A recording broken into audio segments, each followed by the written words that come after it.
Doubtnut app पे होगा आपके सभी मैथ, केमिस्ट्री, फिजिक्स और बायोलॉजी डाउट का सफाया। बस अपने क्वेश्चन की फ़ोटो खींचो, उसे क्रॉप करो और सबमिट करो और 3 सेकंड के अंदर उसका वीडियो सॉल्यूशन पाओ। क्लास 6 से 12 से लेके NEET, IIT, JEE Mains and advance के लेवल तक। तो आज ही डाउनलोड करें। हेलो दोस्तों, एक बार फिर से आप सभी का बहुत बहुत स्वागत है math and magic tips YouTube channel में। दोस्तों, आज की इस वीडियो में हम लोग देखने वाले हैं कक्षा 10वीं वालों के लिए साइंस का इम्पोर्टेंट VVI सब्जेक्टिव क्वेश्चन, जो कि आपके मैट्रिक बोर्ड एग्जाम के लिए काफ़ी इंपॉर्टेंट है। अगर आप इस बार मैट्रिक का एग्जाम देने वाले हैं तो वीडियो को सॉल्यूशन तक जरूर देखिएगा। इस वीडियो के माध्यम से हम आप सभी को साइंस का ऐसे सब्जेक्टिव क्वेश्चन बतलाने वाले हैं जो कि पिछले मैट्रिक एग्जाम में बहुत बार पूछे गए हैं और आपके भी मैट्रिक एग्जाम में पूछे जा सकते हैं। तो चलिए फ्रेंड्स, बिना समय गवाए पहला क्वेश्चन को देख लेते हैं। हे दोस्तों, जैसा कि आज की मोबाइल स्क्रीन पे पहला क्वेश्चन को देख पा रहे हैं। पहला क्वेश्चन दिया गया है, पोषण किसे कहते हैं तथा ये कितने प्रकार के होते हैं। तो क्वेश्चन का बिल्कुल सही जवाब लिखेंगे आप कि पोषण वह जटिल जैव प्रक्रम है जिसमें जीव किसी न किसी रूप में अपना भोजन ग्रहण करते हैं, जो जैविक क्रियाओं के संचालन में सहायक होते हैं, उसे पोषण कहते हैं। आपसे बता दें कि पोषण के 2 प्रकार होते हैं। पहला होता है स्वपोषण, दूसरा होता है परपोषण। एक बार फिर से समझ लीजिए कि पोषण क्या है। तो पोषण वह जटिल जैव प्रक्रम है जिसमें जीव किसी न किसी रूप में भोजन ग्रहण करते हैं, जो जैविक क्रियाओं के संचालन में सहायक होते हैं। यानी जीवों के शरीर में जितने भी क्रिया संपन्न होती है वो सभी क्रियाओं में सहायक होते हैं, उसे हम लोग पोषण कहते हैं। ये 2 प्रकार के होते हैं, एक होते हैं स्वपोषण, दूसरा होते हैं परपोषण। उसके बाद में अगला जो सवाल है कुछ मैं दूँ में कि अमीबा में पोषण क्रिया को समझावे। मैट्रिक एग्जाम में ये सवाल 2 मार्क्स में पूछा जा चुका है और आपके भी एग्जाम में पूछे जा सकते हैं। दोस्तों, आप चाहते हैं कि कक्षा 10वीं के सभी सब्जेक्ट का इंपॉर्टेंट VVI सब्जेक्टिव तथा ऑब्जेक्टिव क्वेश्चन का PDF फ्री में डाउनलोड करना, तो वीडियो के डिस्क्रिप्शन बॉक्स में एक मोबाइल ऐप का लिंक दिया गया है, उस ऐप को डाउनलोड कर लीजिए। उसमें जाके आप अपना ऑनलाइन टेस्ट भी दे सकते हैं और आप अपनी तैयारी का लेवल चेक भी कर सकते हैं, जिसका लिंक इस वीडियो के डिस्क्रिप्शन बॉक्स में दिया जा चुका है। या आप चाहें तो प्ले स्टोर में भी सर्च कर सकते हैं मैथ एंड मैजिक टिप्स, और जो सबसे पहले ऐप देखने को मिलेगा उसे आप इंस्टॉल करके आप अपने मैट्रिक की तैयारी और भी मजबूत कर सकते हैं। तो चलिए हम आप सभी को दिखा देते हैं कि आखिर अमीबा में पोषण क्रिया को हम लोग कैसे समझा सकते हैं। है दोस्तों, तो क्वेश्चन का बिल्कुल सही जवाब लिखेंगे आप कि अमीबा एक कोशिकीय जीव है। एक कोशिकीय जीव किसे कहते हैं? तो जिन जीवों का शरीर एक कोशिकाओं के मिलने से बना होता है उसे हम लोग एक कोशिकीय जीव कहते हैं। एग्जाम्पल के तौर पे अमीबा। अमीबा को जो शरीर है वो एक कोशिका से बना होता है, जिसके कारण हम लोग अमीबा को एक कोशिकीय जीव कहते हैं। तो आप लिखेंगे कि अमीबा एक कोशिकीय जीव है जो कूटपाद के द्वारा भोजन को घेर कर खाद्यदानी में ले जाता है, जिसमें उपस्थित एंजाइम भोजन का पाचन करता है और अनपचा भोजन त्वचा के सतह से चिपक जाता है और पुनः बाहर निकल जाता है। तो चलिए हम आप सभी को अगला सवाल दिखा देते हैं। है दोस्तों, अगला जो सवाल है कुछ मैं 3 में कि प्रकाश संश्लेषण क्या है, इसके आवश्यक पदार्थों को लिखें। काफ़ी मज़ेदार सवाल है कि प्रकाश संश्लेषण क्या है। तो क्वेश्चन का बिल्कुल सही जवाब लिखेंगे आप कि सभी हरे पादप सूर्य के प्रकाश की उपस्थिति में वायुमंडल से CO2 यानी कार्बन डाइऑक्साइड ग्रहण करते हैं तथा पत्तियों में उपस्थित क्लोरोफिल की सहायता से सूर्य के विकिरण ऊर्जा को रासायनिक ऊर्जा में बदल देते हैं। साथ ही इसमें CO2 यानी कार्बन डाइऑक्साइड मुक्त होती है। यहाँ पे CO2 नहीं बल्कि H2O होगा, ठीक है, यानी ऑक्सीजन गैस मुक्त होती है, उसे हम लोग प्रकाश संश्लेषण कहते हैं। एक बार फिर से समझ लीजिए कि सभी हरे पादप सूर्य के प्रकाश की उपस्थिति में वायुमंडल से CO2 ग्रहण करते हैं यानी कार्बन डाइऑक्साइड ग्रहण करते हैं तथा पत्तियों में उपस्थित क्लोरोफिल की सहायता से सूर्य के विकिरण ऊर्जा को रासायनिक ऊर्जा में बदल देते हैं। साथ ही ऑक्सीजन गैस मुक्त होती है, उसे प्रकाश संश्लेषण कहते हैं। उसके बाद में आज सभी लिखेंगे कि प्रकाश संश्लेषण के लिए आवश्यक पदार्थ निम्नलिखित है। रोमन नंबर 1 में लिखेंगे आप कि सूर्य का प्रकाश, कार्बन डाइऑक्साइड जिसे हम लोग CO2 कहते हैं। उसके बाद में आप सभी लिखेंगे क्लोरोफिल। उसके बाद में होता है जल यानी H2O। उसके बाद में अगला जो सवाल है कि पोषण जीवों के लिए क्यों आवश्यक है। आखिर क्या कारण है कि जीवों के लिए पोषण काफ़ी इम्पोर्टेंट है। तो क्वेश्चन का बिल्कुल सही जवाब लिखेंगे आप कि समस्त जैविक क्रियाओं का संचालन, कोशिकाओं की टूट फूट की मरम्मत, वृद्धि एवं विकास हेतु ऊर्जा की आवश्यकता पड़ती है और यह पोषण परकर्म द्वारा प्राप्त भोजन से प्राप्त होता है। यही कारण है कि पोषण जीवों के लिए आवश्यक है। उम्मीद है कि आप सभी को समझ में आ गया होगा। तो चलिए हम आप सभी को अगला सवाल दिखा देते हैं। दोस्तों, अगला जो सवाल है क्वेश्चन 5 में कि श्वसन क्या है। मेट्रिक एग्जाम में 2 मार्क्स में ज़्यादातर पूछे गए हैं ये सवाल कि श्वसन क्या है। तो क्वेश्चन का बिल्कुल सही जवाब लिखेंगे आप कि श्वसन एक जटिल जैव प्रक्रम है जिसमें कार्बनिक पदार्थों का चरणबद्ध तरीके से पूर्ण ऑक्सीकरण होता है। एक बार फिर से समझ लीजिए कि श्वसन एक जटिल जैव प्रक्रम है जिसमें कार्बनिक पदार्थों का चरणबद्ध तरीके से पूर्ण ऑक्सीकरण होता है, जिसके फलस्वरूप CO2 यानी कार्बन डाइऑक्साइड और जल बनता है। पोषण जो होते हैं, पोषण नहीं बल्कि श्वसन 2 प्रकार के होते हैं। एक होते हैं अवायवीय श्वसन जिसे हम लोग अनाक्षी श्वसन भी कहते हैं। दूसरा होता है वायवीय श्वसन जिसे हम लोग ऑक्सी श्वसन कहते हैं।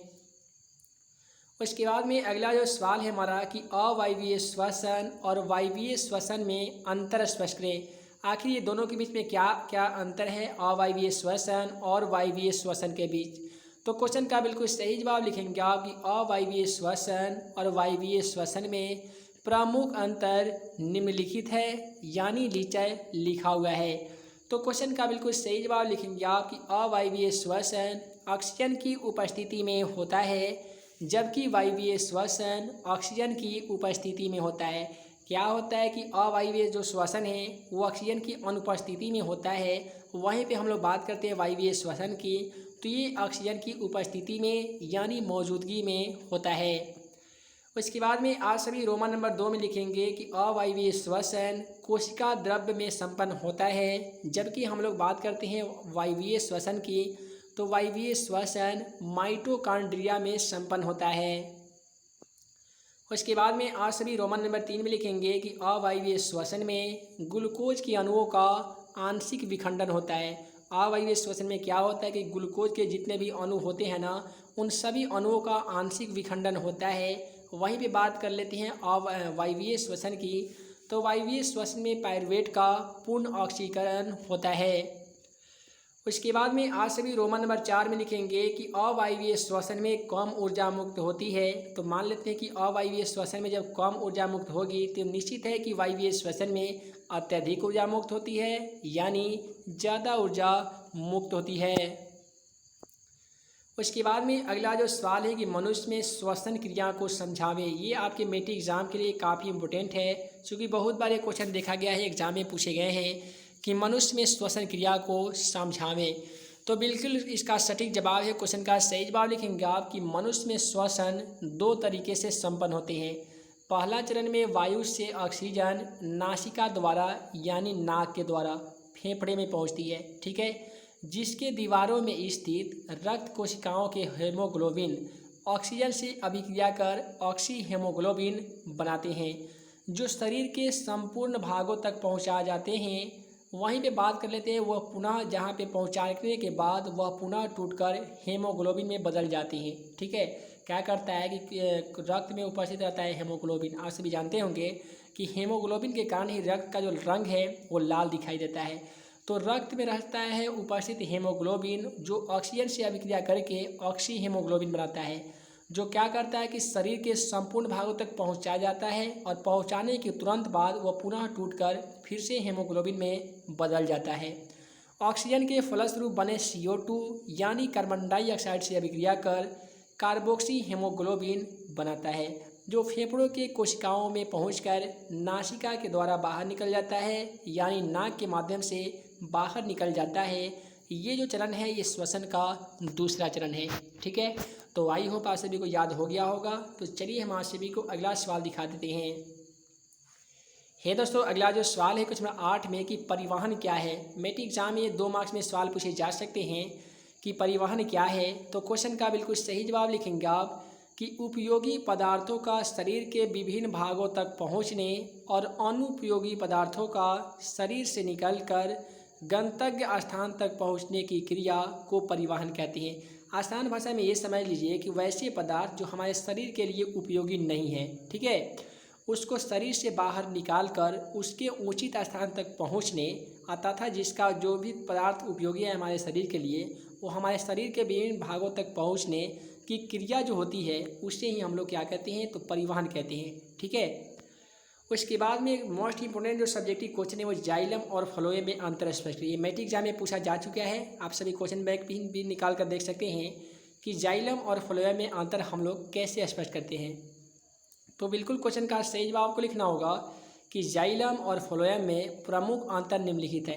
अच्छा, ये जाइलम और फ्लोएम होता क्या है, तो ये दोनों एक प्रकार का ऊतक है जो पेड़ पौधों में पाया जाता है। तो क्वेश्चन का बिल्कुल सही जवाब लिखेंगे आप कि जाइलम की कोशिका मृत होती है। जाइलम ऊतक की जो भी कोशिका होती है ना वो मरा हुआ होती है यानी मृत होती है। तो जाहिर सी बात है कि जब जाइलम का मृत होगा तो फ्लोएम का क्या होगा, जीवित होगा। तो आप लिखेंगे कि जबकि फ्लोएम की कोशिका जीवित होती है। इसके बाद में आज सभी रोमन नंबर 2 में लिखेंगे कि जाइलम द्वारा खनिज लवण और जल का परिवहन होता है। जाइलम के माध्यम से खनिज लवण तथा जल यानी पानी दोनों का परिवहन होता है यानी आदान प्रदान होता है, जबकि फ्लोएम के माध्यम से ये खाद्य पदार्थों का परिवहन होता है। किसके माध्यम से, तो खाद्य पदार्थों का, ठीक है। उसके बाद में अगला रोमन नंबर 3 में लिखेंगे कि जाइलम द्वारा परिवहन नीचे से ऊपर की ओर होता है। वहीं पे हम बात कर लेते हैं फ्लोएम के द्वारा, तो फ्लोएम के द्वारा परिवहन ऊपर से नीचे की ओर होता है। उसके बाद में अगला जो इंपॉर्टेंट सब्जेक्टिव क्वेश्चन है कि धमनी और शिरा में अंतर स्पष्ट करिए। ये भी आपके मैट्रिक एग्जाम में पूछा जा चुका है कि आखिर धमनी और शिरा में क्या क्या अंतर होते हैं। तो क्वेश्चन का बिल्कुल सही जवाब लिखेंगे आप कि धमनी और शिरा में प्रमुख अंतर निम्नलिखित हैं। उसके बाद में आज सभी रोमन नंबर 1 में लिखेंगे कि धमनी की भित्ति मोटी होती है। अगर मान लेते कि धमनी की भित्ति अगर मोटी होगी तो जाहिर सी बात है कि शिरा की भित्ति क्या होगी, पतली होगी। तो कितना सिंपल है कि धमनी की भित्ति मोटी होती है जबकि शिरा की भित्ति पतली होती है। उसके बाद में आज सभी रोमन नंबर 2 में लिखेंगे कि धमनी द्वारा शुद्ध रक्त का प्रवाह होता है। धमनी के माध्यम से जितने भी शुद्ध रक्त होता है ना, शुद्ध खून होता है, उसी का आदान प्रदान होता है यानी प्रवाह होता है। तो जब इससे धमनी के द्वारा होगा शुद्ध रक्त का प्रवाह तो जाहिर सी बात है कि शिरा के द्वारा अशुद्ध रक्त का प्रवाह होगा। तो आप लिखेंगे कि धमनी के द्वारा शुद्ध रक्त का प्रवाह होता है जबकि शिरा द्वारा, सॉरी यहाँ पे देख लीजिएगा, धमनी द्वारा शुद्ध रक्त का प्रवाह होता है जबकि शिरा द्वारा अशुद्ध रक्त का प्रवाह होता है। यहाँ पे थोड़ा उल्टा लिख दिया गया है, तो इस बातों को आपको बिल्कुल ध्यान नहीं देखना होगा। हम आज जिस तरह बताए हैं उसी तरीके से आप सभी को एग्जाम में लिखना होगा। उसके बाद में जो अगला सवाल है कुछ 11 में कि वाष्पोत्सर्जन क्या है, इसके महत्व बतावें। तो आखिर वाष्पोत्सर्जन होता क्या है और इसका क्या क्या महत्व होता है। तो आप सभी क्वेश्चन का बिल्कुल सही जवाब लिखेंगे कि पौधों के वायु भागों से जल का वाष्प के रूप में निष्कासन की क्रिया को ही हम लोग वाष्पोत्सर्जन कहते हैं। नहीं समझे, एक बार फिर से समझ लीजिए कि पौधों के वायु भागों से जल का वाष्प के रूप में निष्कासन की क्रिया यानी जल के वाष्प के रूप में जो जल यानी पानी निकलता है उसका निष्कासन होता है, और इसके बीच में जो क्रिया होती है ना, निकलने की क्रिया, उसे हम लोग क्या कहते हैं, वाष्पोत्सर्जन कहते हैं। उसके बाद में आप लिखेंगे कि एक पौधा अपने जीवन काल में अपने भाग के 100 गुना, ध्यान रखिएगा, एक पौधा अपने पूरे जीवन काल में अपने के 100 गुना जल का वाष्पीकरण करते हैं। उसके बाद में आप तो ये समझ लिए कि वाष्पीकरण होता क्या है। अब चलिए इसका महत्व भी जान लेते हैं। तो रोमन नंबर 1 में लिखेंगे आप कि वाष्प उत्सर्जन द्वारा पौधों में जल एवं खनिज लवण का परिवहन होता है, यानी पौधों में जल और खनिज लवण का आदान प्रदान होते रहता है। उसके बाद में आज सभी रोमन नंबर 2 में लिखेंगे कि वाष्प उत्सर्जन के द्वारा ताप संतुलन बना होता है। पौधों में ताप संतुलन का जो व्यवस्था है वो वाष्प उत्सर्जन के माध्यम से ही बना होता है। तो ये दोस्तों वीडियो लंबी ना हो, जिस कारण मैं इस वीडियो को यहीं पे एंड करता हूँ। उम्मीद है कि आप सभी को वीडियो पसंद आया हो तो वीडियो को लाइक करें, अपने दोस्तों में शेयर करें। ऐसे ही नए नए वीडियो पाने के लिए हमारे channel math and magic tips को सब्सक्राइब करना ना भूलें। हे दोस्तों, आप चाहते हैं कि कक्षा 10वीं का सभी का इंपॉर्टेंट ऑब्जेक्टिव क्वेश्चन का काफ़ी मज़ेदार तरीके से तैयारी करना, तो आप हमारे मोबाइल एप्लीकेशन को डाउनलोड कर सकते हैं। प्ले स्टोर में भी सर्च कर सकते हैं मैथ एंड मैजिक टिप्स। चाहे तो वीडियो के डिस्क्रिप्शन में दिए गए लिंक को क्लिक करके आप हमारे द्वारा बनाए गए मोबाइल ऐप को इंस्टॉल करके आप अपनी मैट्रिक तैयारी और भी मजबूत कर सकते हैं। और साथ ही आप हमारे वेबसाइट पे भी जाके आप अपना ऑनलाइन टेस्ट दे सकते हैं, जिसका भी लिंक इस वीडियो के डिस्क्रिप्शन बॉक्स में दिया गया है। वेबसाइट का नाम है questionforexam.com। आप चाहे तो गूगल पर भी सर्च कर आप उस वेबसाइट तक जा सकते हैं। तो ये दोस्तों, मैं मुकुंद अंसारी जल्द मिलूंगा अगले वीडियो में नए भी क्वेश्चन के साथ। तब तक के लिए वीडियो देख ले बहुत बहुत धन्यवाद।